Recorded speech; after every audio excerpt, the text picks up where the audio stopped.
আসসালামু আলাইকুম। সবাই কেমন আছেন? আশা করি সবাই ভালো আছেন। আজ আপনাদের জন্য নিয়ে এসেছি গভীর সেই রাত গল্পের ৩ নম্বর পর্ব। আশা করি গল্পটি আপনাদের ভালো লাগবে। তাহলে চলুন শুরু করা যাক। উনার বাড়ি থেকে বেরিয়ে রাস্তায় আসতেই একটা ট্যাক্সি পেয়ে গেলাম। ট্যাক্সিতে উঠে সোজা হসপিটালে চলে এলাম।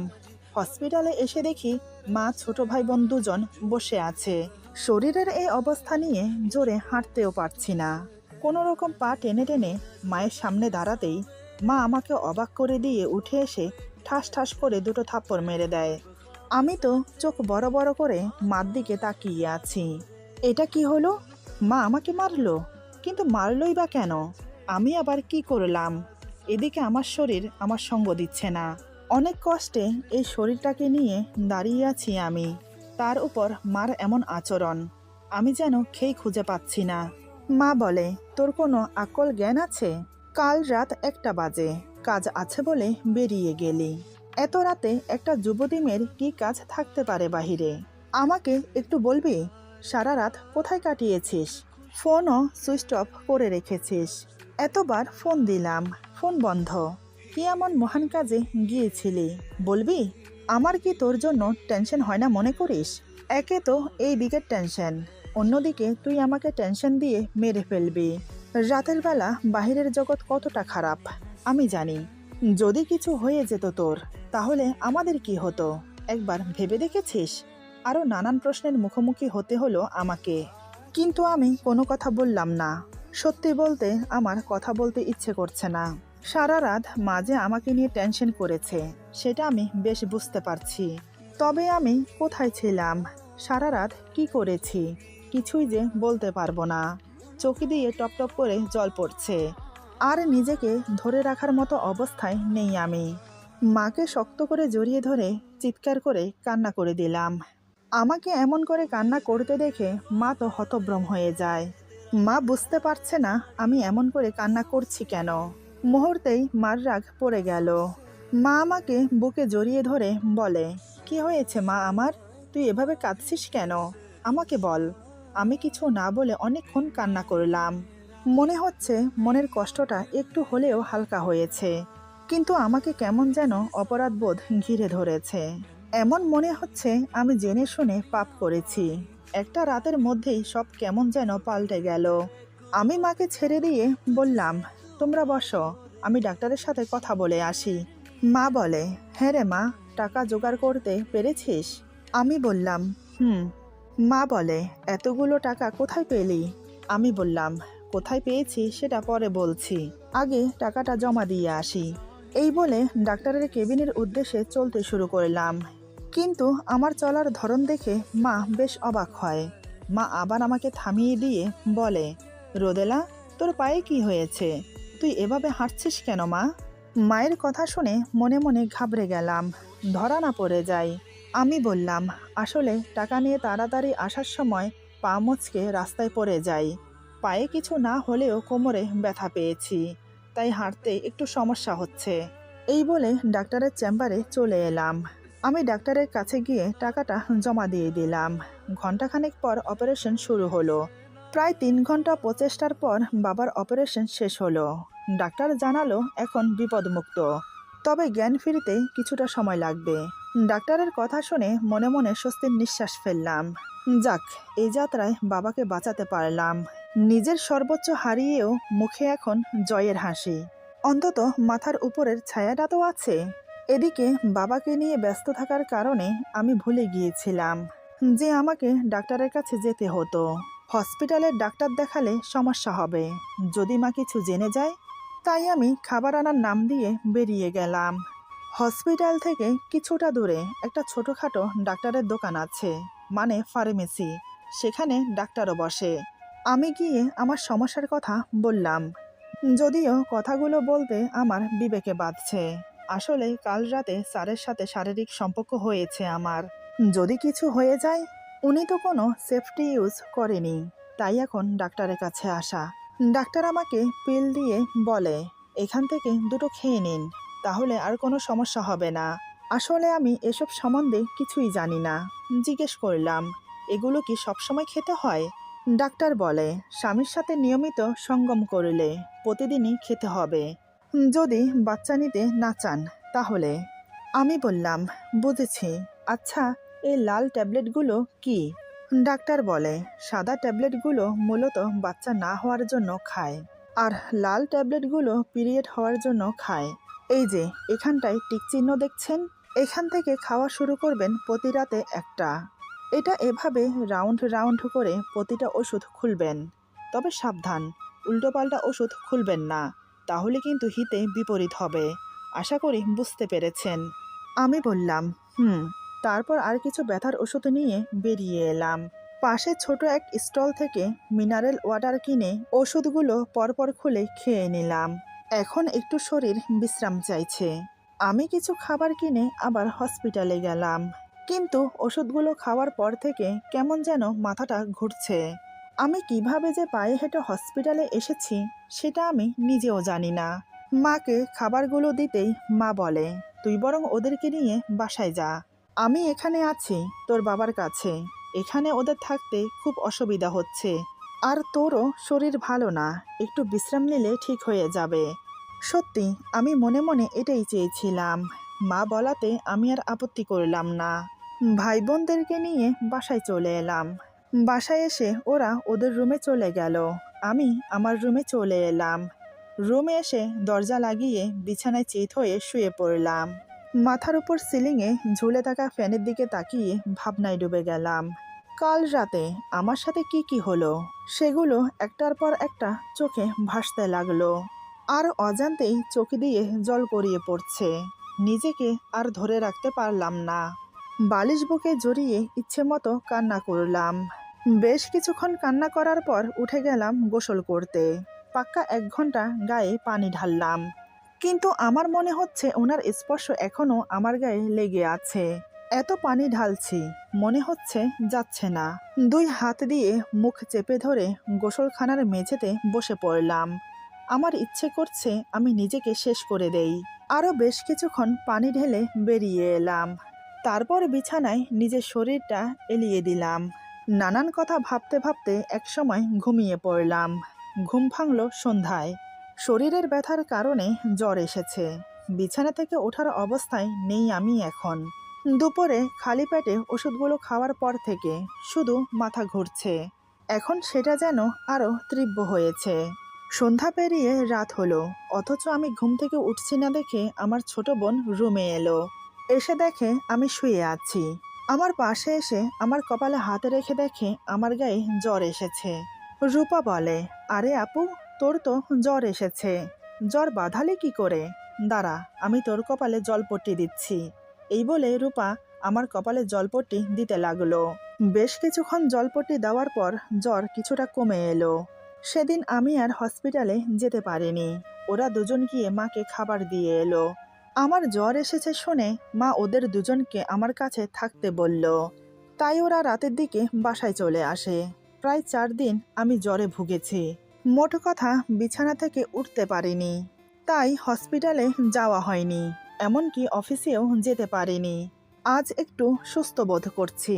তাই সকাল সকাল উঠে রেডি হয়ে প্রথমে হসপিটালে গিয়ে বাবাকে দেখে তারপর অফিসে চলে গেলাম। সত্যি বলতে অফিসে যেতে আমার খুব সংকোচ হচ্ছে।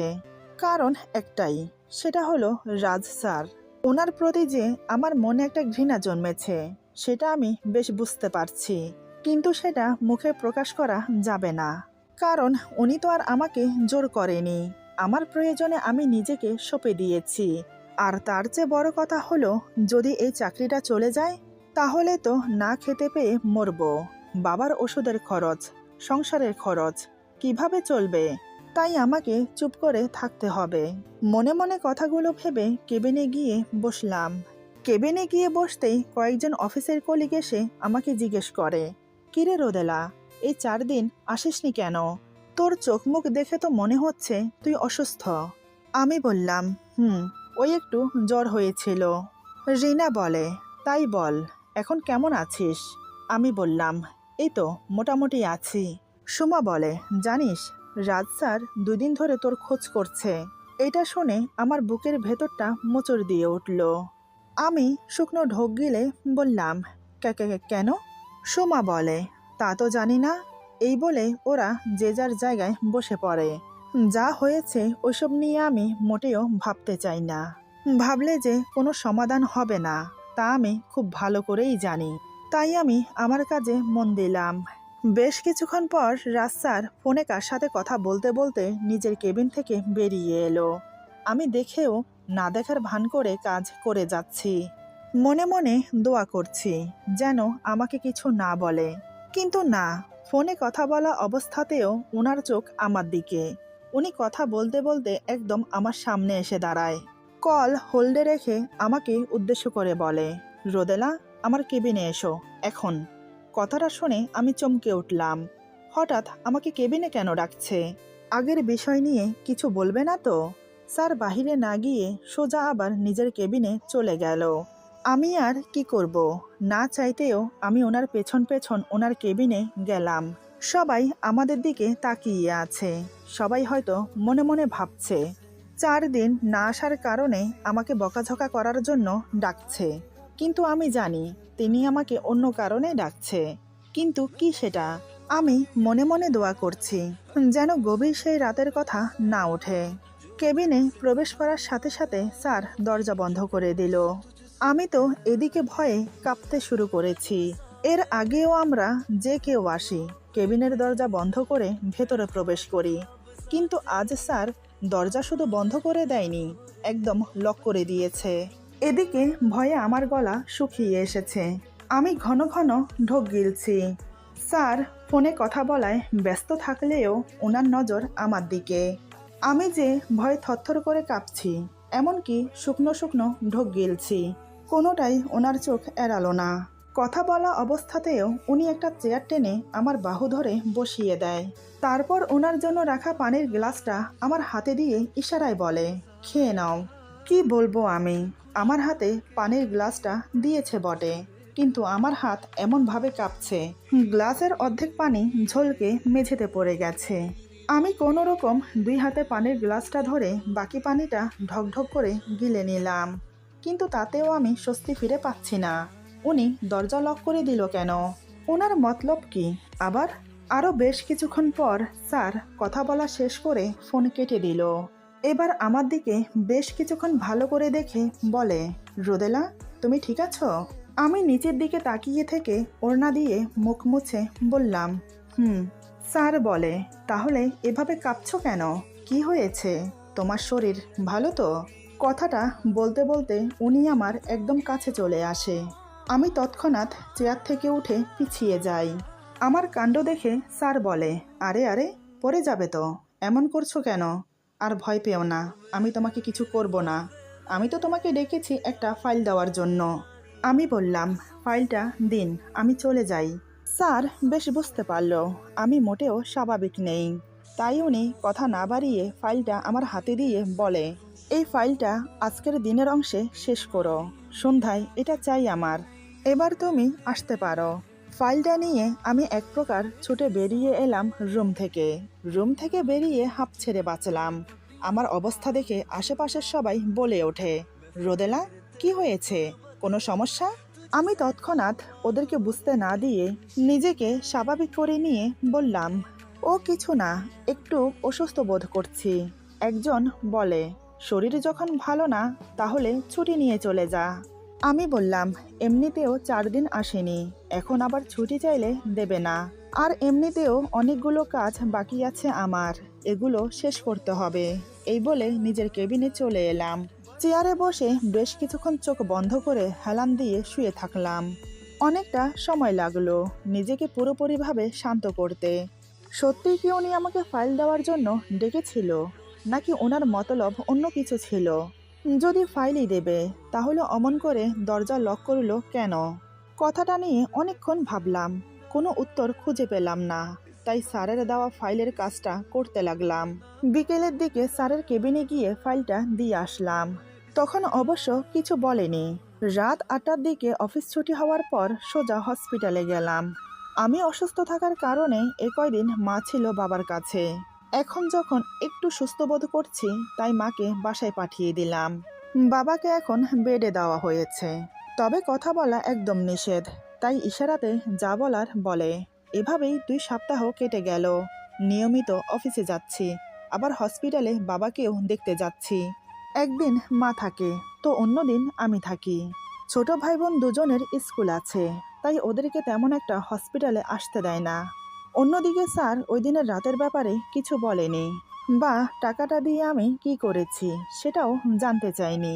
উনি এমন বিহেভ করে মনে হয় ওনার আমার মাঝে কিছুই হয়নি।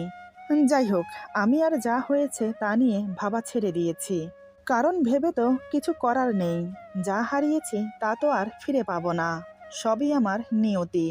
তাই আমি কাউকে দোষও দিতে পারি না। বাবা অনেকটা সুস্থ হয়েছে, আজ বাবাকে হসপিটাল থেকে ছাড়বে। তাই আমি আজ একটু অফিস থেকে তাড়াতাড়ি ছুটি নিয়ে সন্ধ্যা 6টার দিকে হসপিটালে গেলাম। বাকি টাকাটা দিয়ে সব কিছু বুঝে নিয়ে বাবাকে নিয়ে বাসায় ফিরতে ফিরতে রাত 9টা বেজে গেল। এরই মধ্যে বাবা মা কেউই জানতে পারলো না অপারেশনে কত টাকা খরচ হয়েছে। সবাই জানে 1 লক্ষ টাকা খরচ হয়েছে। মা জানতে চেয়েছিল। আমি বললাম অফিসের বস থেকে নিয়েছি লোন হিসেবে, প্রত্যেক মাসে মাসে দিয়ে দিতে হবে। সবটাই আমি ম্যানেজ করে নিয়েছি। বাবা সম্পূর্ণ বেড রেস্ট। 2-1 মাস কোনো কাজই করতে পারবে না বাবা, তাই সংসারের পুরো দায়িত্ব আমার কাঁধে। এভাবে পুরো 1 মাস কেটে গেল।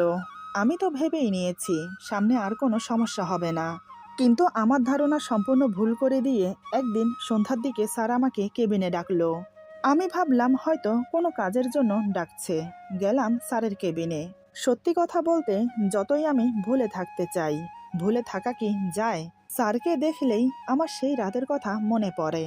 যাই হোক, দরজার কাছে দাঁড়িয়ে বললাম, স্যার ভেতরে আসবো? স্যার বলে, অবশ্যই ভেতরে আসো। আমি ভেতরে প্রবেশ করে স্যারের সামনে গিয়ে দাঁড়ালাম। স্যার আমাকে চেয়ার দেখিয়ে দিয়ে বলে, বসো। তারপর একটা মোটা খাম আমার সামনে এগিয়ে দিয়ে বলে, তোমার স্যালারি। স্যার আজ আমাকে নিজের হাতে স্যালারি দিচ্ছে দেখে আমি বেশ অবাকই হলাম, কারণ এর আগে ম্যানেজার সবাইকে স্যালারি দিত, সাথে আমাকেও দিত, কিন্তু আজ স্যার নিজের হাতে দিচ্ছে কেন? বুঝলাম না কিছু। আমি স্যালারি হাতে নিয়ে বললাম, ধন্যবাদ স্যার। স্যার বলে, এখানে তোমার পুরো স্যালারি আছে। এটা শুনে আমি আরও অবাক হলাম, কারণ স্যারের সাথে আমার কথা হয়েছে প্রত্যেক মাসে আমার স্যালারি থেকে 20,000 করে কেটে রাখবে। তাহলে পুরো টাকা কেন দিল? আমি কিছু না বলে খাম খুলে সেখান থেকে 20,000 টাকা স্যারকে এগিয়ে দিয়ে বললাম, এটা রাখুন স্যার। স্যার বলে, লাগবে না, রেখে দাও তুমি। আমি তো স্যারের কথা শুনে নিস্তব্ধ হয়ে স্যারের দিকে তাকিয়ে আছি। আমি বললাম, কেন স্যার? আপনার সাথে আমার কথা হয়েছে প্রত্যেক মাসে 20,000 করে দেওয়ার, তাহলে এখন নেবেন না কেন? দেখুন স্যার, 10 লক্ষ টাকা আমি একসাথে আপনাকে দিতে পারবো না, কারণ সেরকম সামর্থ্য আমার নেই। তাই আমি আপনাকে প্রত্যেক মাসে 20,000 করে দিয়ে দেব। প্লিজ স্যার, টাকাটা রাখুন। স্যার বলে, তুমি সুস্থ আছো? আমি বলছি কি, আর স্যার আমাকে কি জিজ্ঞেস করছে? আমি বললাম, জি স্যার, আমি সম্পূর্ণ সুস্থ আছি। স্যার বলে, তাহলে চলো। আমি বললাম, কোথায়? স্যার বলে, কোথায় আবার? আমার বাসায়। এতক্ষণ যাও সাহস নিয়ে কথা বলছি, এখন আমার সব সাহস মুহূর্তেই উবে গেল। ধীরে ধীরে মনের ভেতর ভয়ের দানা বাঁধতে শুরু করলো। আমি বললাম, কেন স্যার? আপনার বাসায় কেন যাব? স্যার বলে, ভালো প্রশ্ন করেছ। আজ থেকে প্রত্যেক সপ্তাহে একদিন করে তুমি আমার বাসায় যাবে, আর সারা রাত আমার সাথে কাটাবে। এখন চলো। স্যারের কথা শুনে আমি বাকরুদ্ধ হয়ে গেলাম, মুখ দিয়ে কথাই বের হচ্ছে না। স্যার এটা কি বলছে? ওনার বাসায় যাব মানে? এমন তো কোনো কথা ছিল না। আমি বললাম, এমন কোনো কথা হয়নি আপনার সাথে স্যার। আপনার সাথে আমার শুধু 1 রাতের কথা হয়েছিল, আর 10 লক্ষ টাকা আমি আপনার কাছ থেকে ধার নিয়েছি। এর বিনিময়ে আমি বলিনি যে প্রত্যেক সপ্তাহে একদিন করে যাব, বা সপ্তাহে 1 রাত করে আপনার সাথে কাটাবো। তাহলে আপনি এ কথা কেন বলছেন এখন? এটা তো অন্যায়। স্যার বলে, এখন কি ন্যায় অন্যায় তুমি আমাকে শেখাবে? তোমার মনে আছে যেদিন আমি তোমাকে টাকা দেই সেদিন তুমি একটা এগ্রিমেন্টে সাইন করেছো, মনে পড়ে কিছু? আমি বললাম, জি মনে আছে, সেটা তো আমি স্বইচ্ছায় করেছি, তার ব্যাপার ছিল। স্যার মৃদু হেসে বলে, আমি বলেছিলাম তোমাকে এগ্রিমেন্টটা পড়ো। বোকা মেয়ে তুমি, এগ্রিমেন্টটা না পড়ে সাইন করে দিয়েছো। একবার পড়া উচিত ছিল তোমার। সেখানে